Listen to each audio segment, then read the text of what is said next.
Good morning friend. आज हम भारतीय अर्थव्यवस्था बीकॉम 5th सेमिस्टर में भारत में प्राकृतिक साधन नेचुरल रिसोर्सेस ऑफ इंडिया, इस पर हम चर्चा करेंगे। खनिज पदार्थ भारत में प्राकृतिक साधन किस प्रकार के हैं। अब किसी भी देश में अगर औद्योगिकरण करना है तो औद्योगिकरण में वहाँ की खनिज संपत्ति का बहुत महत्वपूर्ण स्थान होता है। यदि कोई देश खनिज पदार्थों में बहुत धनी है, वह औद्योगिक विकास की दृष्टि से बहुत उन्नत हो सकता है। यदि उस देश में खनिज संपत्ति बहुत कम है तो वह देश अधिक औद्योगिक उन्नति नहीं कर सकता है। आज संसार के अत्यंत संपन्न देश के वही जिसकी खनिज संपत्ति विशाल है। आधुनिक युग में औद्योगिक विकास ही आर्थिक विकास की कुंजी है। औद्योगिक विकास ही आर्थिक विकास की कुंजी समझी जाती है और खनिज पदार्थों का महत्व उद्योगों में बहुत अधिक है।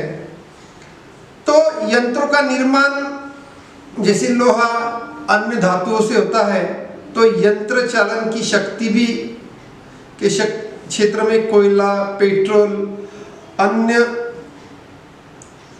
सभी पेट्रोलियम या सभी पदार्थों का सभी शक्ति का पर्याप्त विकास जब नहीं हो पाता तो हमें अन्य चालक शक्ति का साधन खोज लेना पड़ता है। इसके संदर्भ में हम भारत में खनिज पदार्थ किस प्रकार के हैं इसके बारे में हम अवगत कराएंगे।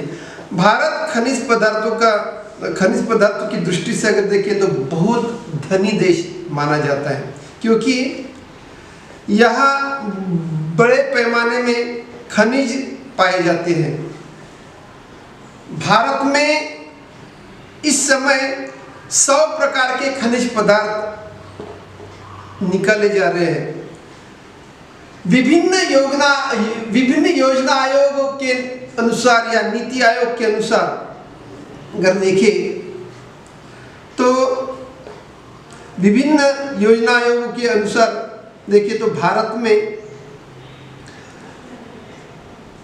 औद्योगिक विकास के लिए खनिज पदार्थों की मात्रा बड़ी मात्रा में उपलब्ध करना जरूरी है।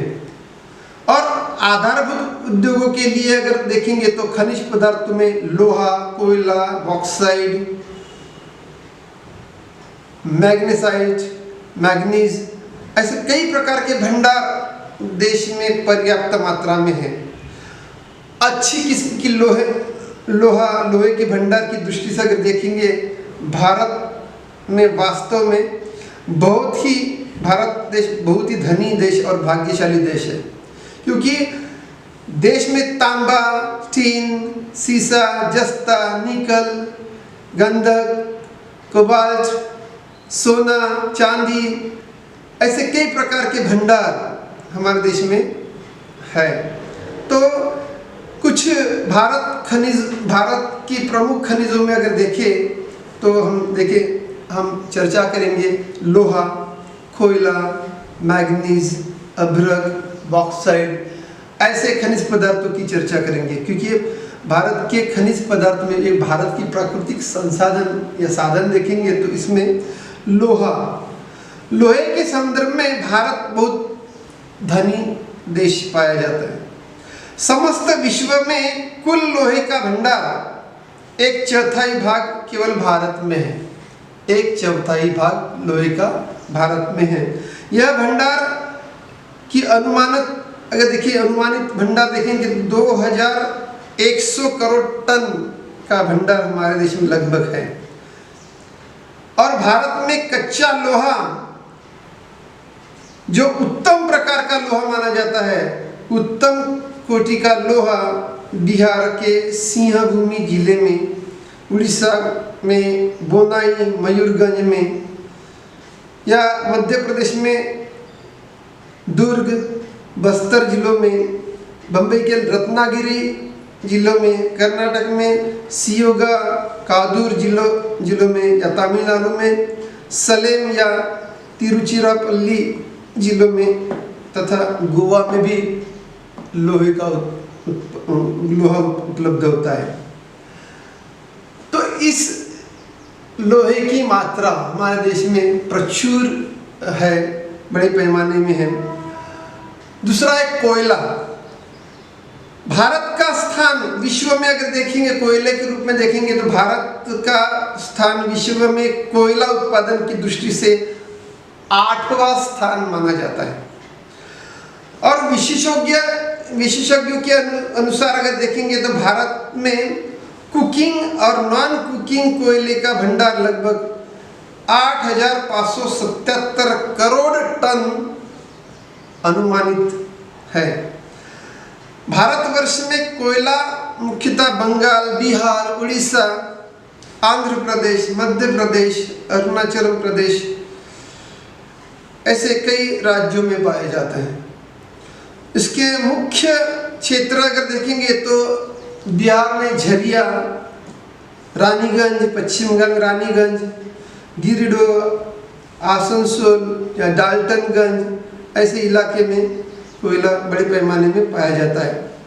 इसके अतिरिक्त थोड़ा बहुत कोयला सिगरनी, हैदराबाद, दक्षिण हैदराबाद या उमरिया ऐसे कई प्रकार की प्रांतों में कोयला, रानीगंज में भी कोयला बड़ी मात्रा में पाया जाता है।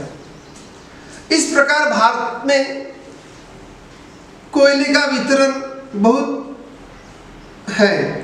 तो हमारे देश में कोयले का उत्पादन धीरे धीरे कम होते जा रहा है, क्योंकि बड़ी मात्रा में देश में कोयले का उत्पादन कम पाया जाता है। तीसरे, कोयले की खानों की मशीनों का बड़ी मात्रा में प्रयोग कम होना या कोयला निकालने के साधन बहुत ही असंतोषजनक पाए जाते हैं। लगभग 25% तो निकालते नष्ट हो जाता है। और इस तरह कोयला निकालने की कई कमियां भी महसूस होती है, मशीनरी की कमियां महसूस होती है। तीसरा है मैग्नीज। भारत में मैग्नीज के भंडार पर्याप्त मात्रा में है। रूस के बाद भारत में सर्वाधिक मैग्नीज पाया जाता है। भारत में कच्ची मैग्नीज के लगभग 8 करोड़ टन के भंडार होने का एक अनुमान माना जाता है। यह मुख्यतः मध्य प्रदेश के छिंदवाड़ा, बालाघाट, भंडारा जिला, इधर आंध्र प्रदेश में विशाखापट्टनम, सिंधु जिलों में या महाराष्ट्र में नागपुर, इस तरह से अलग अलग प्रांतों में मैग्नीज पाया जाता है। भारत लगभग 25 करोड़ रुपए का मैग्नीज निर्यात करता है। और रूस का स्थान मैग्नीज के सर्वोच्च है। रूस के मैग्नीज में 68% शुद्ध तत्व पाया जाता है, जबकि भारत में 48% ही शुद्धता पाई जाती है। इसके बाद अभ्रक के उत्पादन में भारत का संसार में सर्वप्रथम स्थान पाया जाता है।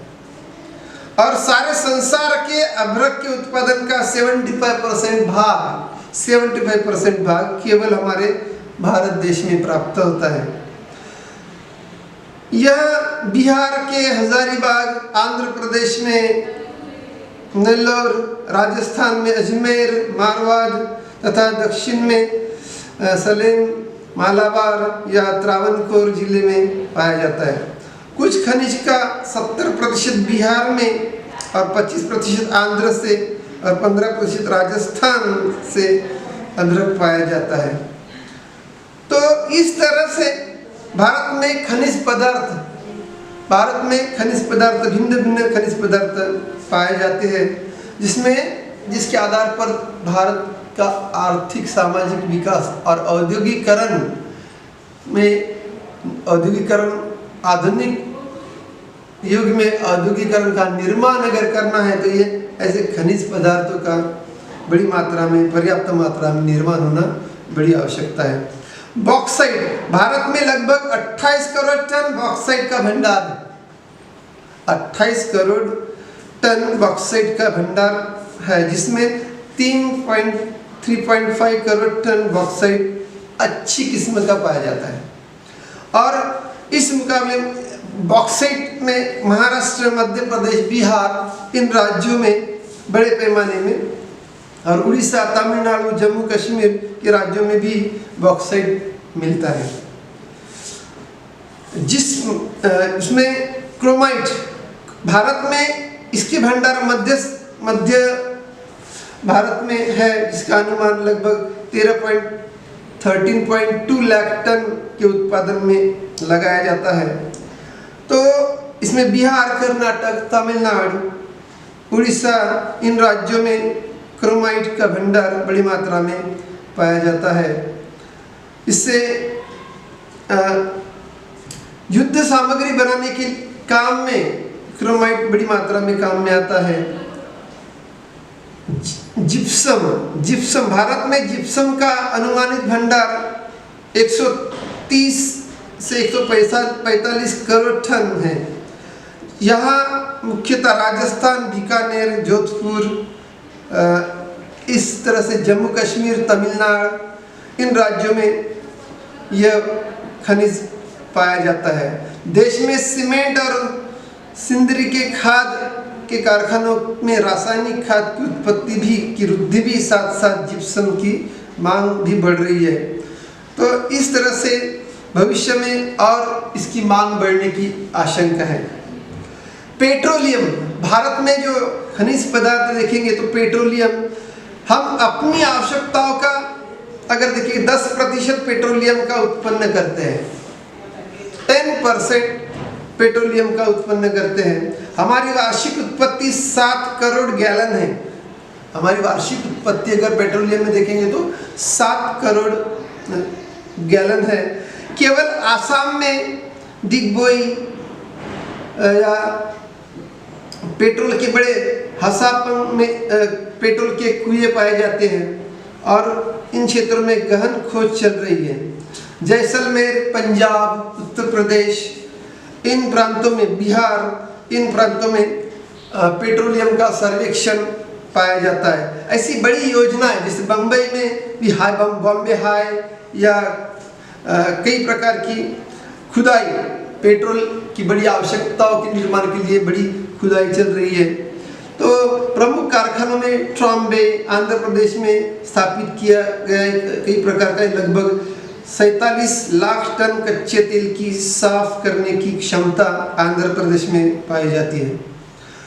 इस तरह से पेट्रोलियम में काफ़ी बड़ी मात्रा में एक अलौकिक क्रांति या रिवॉल्यूशन, एक प्रकार का रिवॉल्यूशन पेट्रोलियम में हो रहा है। सोना, गोल्ड, सोने का उत्पादन करने वाले देशों में भारत का 13वें नंबर का स्थान है, 13 नंबर है।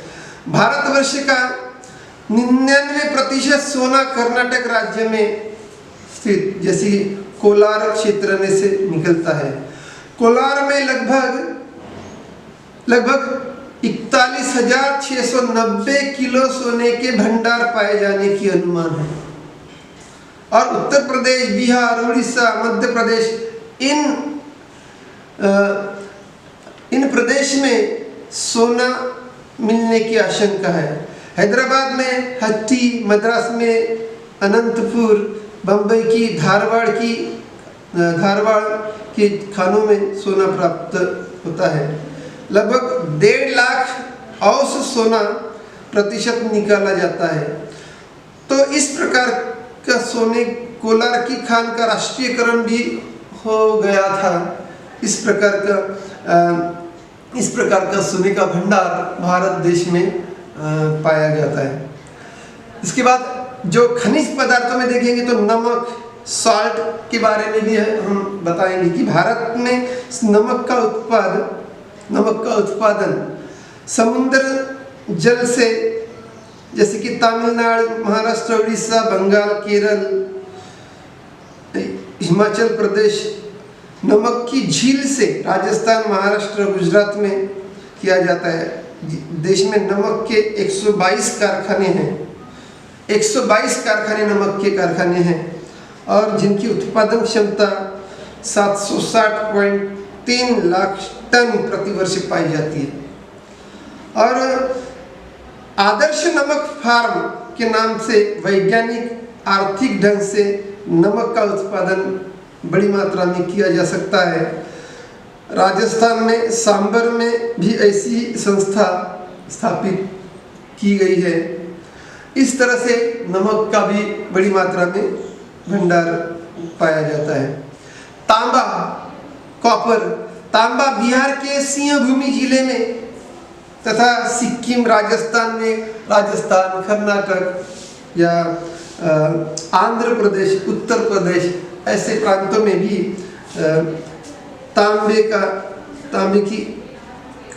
तांबा मिलता है। हम अपनी आवश्यकताओं के अनुसार 15% ही तांबे का उसमें प्रतिशत 15% ही पूरा किया है। शेष विदेशों से आयात किया जाता है। देश के कुल भंडार लगभग 40 करोड़ टन अनुमानित तांबा हमारे देश में अनुमानित किया गया है। तो इस प्रकार से खनिज पदार्थों की भंडार की जानकारी हम प्रस्तुत करेंगे। लेकिन खनिज साधनों का विकास करने के संदर्भ में सरकार की नीति किस तरह से है, ये भी हमें देखना चाहिए। भारत स्वतंत्रता प्राप्ति के बाद भारत देश में हमारे राष्ट्रीय सरकार, विभिन्न राष्ट्रीय सरकारों ने खनिज पदार्थों की संपत्ति का उचित विकास करने के लिए पर्याप्त मात्रा में कुछ प्रक्रिया, कुछ प्रयास किए हैं। तो जैसे कि भूगर्भ विभागों के माध्यम से अगर देखेंगे, इसका कार्य देश में खानों की स्थिति, उनके मिलने वाले पदार्थों की, उनकी किस्म का पता लगाना। भारतीय खान विभाग, जिसे इंडियन ब्यूरो ऑफ माइंस कहते हैं, इसका कार्य भी खानों को खोदने की कला उन्नत करना, इस प्रकार का कार्य उनका है। राष्ट्रीय ईंधन अन्वेषण संस्था, राष्ट्रीय धातु शोधन प्रयोगशाला, केंद्रीय तेल एवं प्राकृतिक गैस आयोग, राष्ट्रीय कोयला विकास निगम, राष्ट्रीय खनिज विकास निगम, केंद्रीय खान केंद्र, केंद्रीय नमक अनुसंधान केंद्र, केंद्रीय बिल्डिंग अनुसंधान केंद्र, भारतीय पेट्रोलियम संस्थान, कई प्रकार के राष्ट्रीय खनिज विकास निगम की स्थापना जब से 1959 में की गई, तो उस तरह से तेल और कोयले की अतिरिक्त भारतीय औद्योगिक नीति की सूची में इसमें ए ग्रेड में वर्णित किया गया है। और इस प्रकार विभिन्न योजनाएं, प्लानिंग कमीशन ने खनिज साधनों के क्रमबद्ध आर्थिक विकास की नीति के तहत अगर देखेंगे तो इसकी योजना आयोग ने बड़ी मात्रा में इसका खोज करने का या विकास करने का मन बनाया है। खनिज उद्योग संबंधी जो देखेंगे, उसमें आंकड़े अगर देखेंगे, बड़ी मात्रा में व्यापक तरह से उसमें दी गई है। देश में खनिज उद्योगों के अगर आंकड़े बड़ी मात्रा में मिलते हैं, लेकिन बड़ी मात्रा भारतीय कार्यालयों में, जैसे इंडियन ब्यूरो ऑफ माइंस में देखे तो संबंधित आंकड़ों का एकत्रीकरण वहाँ से मिलता है। इसमें खनिज व्यापार भारत में कुछ महत्वपूर्ण खनिज पदार्थों में, जैसे अभ्रक, मैग्नीज, क्रोमाइट, इन पदार्थों का निर्यात करने के लिए भी सरकार ने बड़ी एजेंसियां बनाई हैं। कच्चे रूप में भी विदेशों में निर्यात करने की नीति सरकार के पास है। और इस तरह से प्राकृतिक साधन, भारत में प्राकृतिक साधन के रूप में हम शॉर्ट में बता सके, भारतीय अर्थव्यवस्था में अगर देखेंगे तो कई वन संपदा, इस पर भी हम बात करेंगे। मैडम हेलो, भारत में वन संपदा पर भी हम बात करें, भारतीय अर्थव्यवस्था में वनों का क्या महत्व है, जंगल का क्या महत्व है, इस पर भी हम बात करेंगे। जैसे कि भारत की अर्थव्यवस्था में जो फॉरेस्ट का जो महत्व है, वो फॉरेस्ट का महत्व विकास की दृष्टि से देखेंगे तो उसका महत्व अनन्य साधारण है। वन या जंगल किसी भी देश की अमूल्य संपत्ति मानी जाती है, अमूल्य संपत्ति मानी जाती है।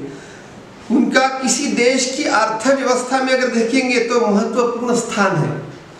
और वनों का देश या जंगलों का देश कृषि और औद्योगिक विकास के लिए बहुत ही महत्वपूर्ण है।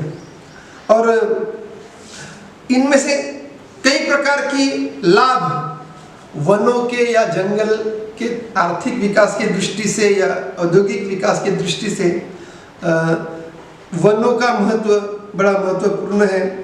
इसमें प्रत्यक्ष लाभ जो भिन्न भिन्न प्रकार की जड़ी बूटियाँ वनों में या जंगल में मिलती है, उसमें हम देखेंगे कि लकड़ी वनों से विभिन्न प्रकार की व्यापार करने के लिए बड़ी सागवान, देवदार, साल, चीड़, शीशम, ऐसे इस प्रकार चंदन आदि प्रकार की लकड़ी, और जैसे कि भवन का निर्माण हो या खिलौनों का निर्माण हो, फर्नीचर का निर्माण हो या बिल्डिंग का निर्माण हो, तो इसमें बड़ी मात्रा में वनों से भिन्न भिन्न लकड़ी प्राप्त की जाती है, जिसमें नीम, बबूल या शीशम, इन लकड़ों की किसानों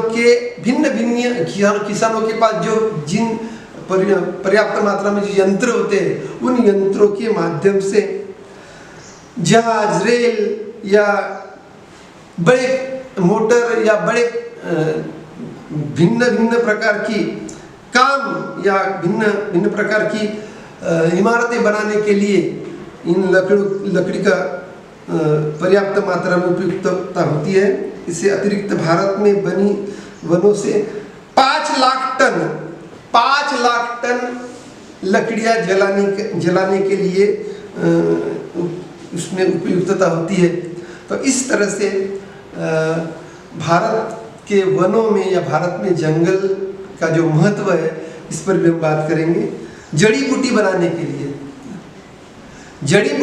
के लिए भी वनों का महत्व है। वनों से अनेक प्रकार की जड़ी बूटियाँ मिलती है, जैसी प्राप्त होती है, जैसी कहते हैं कि भिन्न भिन्न प्रकार की औषधियाँ बनाने के लिए, जैसे कि आयुर्वेदिक औषधियाँ या वनों की औषधियाँ तो वनों की देन है, तो शुद्ध शहद भी वनों से प्राप्त होता है। तो इस प्रकार से जड़ी बूटी बड़ी मात्रा में प्राप्त की जाती है। जैसे कि वनों से हमें भिन्न भिन्न प्रकार के रस प्राप्त होते हैं, जैसे कि जिसमें कई वस्तुएं बनती है। वनों से रबर, तारपीन का तेल, बिरोजा, लाख और गोंद प्राप्त होते हैं। घास, वनों से हमें घास, सवाई, बांबर आदि घासें प्राप्त होती है, जिससे कागज और गत्ता बनाया जाता है। जंगलों की जंगली पशु, वनों में भिन्न प्रकार के जंगली जानवर जैसे चीता, शेर, हाथी, भेड़िया, लोमड़ी, हिरन आदि पाए जाते हैं। और इन जानवरों की को मारकर चमड़ा, बाल, फर, सींग, समूर, हाथी के दांत आदि प्राप्त होते हैं। वनों से कई प्रकार के पक्षी भी पाए जाते हैं। तो चरागाह के स्थान, वन्य पशुओं को चराने के लिए उचित स्थान एवं चारा भी प्राप्त होता है। हमारे देश में लगभग 4 लाख पशु वनों से चारा पाते हैं। तो रोजगार की प्राप्ति भी भारतीय वनों में से भिन्न भिन्न लोगों को रोजगार दिया जाता है। जैसे कि बढ़ई, लकड़हारे अनेक प्रकार के उद्योगों में लगे रहते हैं। लगे हुए व्यक्ति वनों की कृपा से ही रोजगार या एम्प्लॉयमेंट प्राप्त करते हैं। तो इस प्रकार से कई प्रकारों के कारखानों को कच्ची सामग्री या कच्चा माल मिलना बंद हो जाएगा अगर वनों से इस प्रकार से वनों से कच्ची सामग्री नहीं मिली तो बड़ी मात्रा में कारखाने भी बंद हो जाएंगे और बेरोजगारी बढ़ने की आशंका है। तो इस प्रकार से हम भारत में प्राकृतिक साधनों का या खनिज पदार्थों की या प्राकृतिक साधन का हम बड़ी भांति हम चर्चा कर सके। तो मित्रों, इस दृष्टि से हम आपको ये टॉपिक अध्ययन करना है। Thank you.